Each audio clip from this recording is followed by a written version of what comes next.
ठकास महाठक. एकदा एक सिंह आजारामुळे खूप दुबळा झाला. तेव्हा त्याची विचारणा करायला जंगलातील प्राणी पक्षी येत जात असत. तेव्हा एक लांडगा सुद्धा सिंहाच्या भेटीला तेथे आला. त्याने सिंहाची विचारपूस केली व सिंहाचे कान भरायला सुरुवात केली.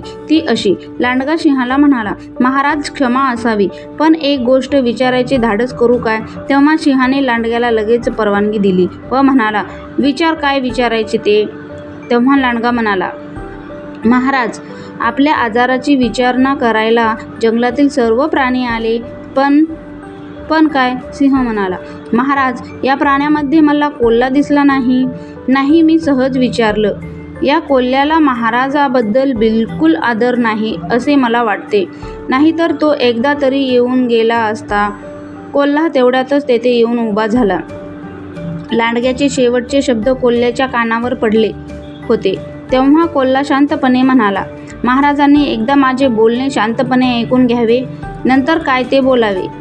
महाराज, आजपर्यंत एवढे पशु आपल्या भेटीला आले, पण कोणी आपल्या आजाराचा उपाय शोधला? या उपायासाठी मी आजपर्यंत खटपट करत होतो व ते औषध शोधल्यावरच मी आपल्याजवळ आलो. सिंह म्हणाला, सांग मग, काय उपाय शोधला तू? महाराज, औषध एकदम रामबाण शोधला आहे. सांग बाबा लवकर, काय ते औषध आहे? सिंह म्हणाला. कोल्हा म्हणला, ते औषध असे आहे की एका जिवंत लांडग्याचे कातडे सोलून ते गरम असतानाच तुम्ही अंगावर घेतले म्हणजे झालं.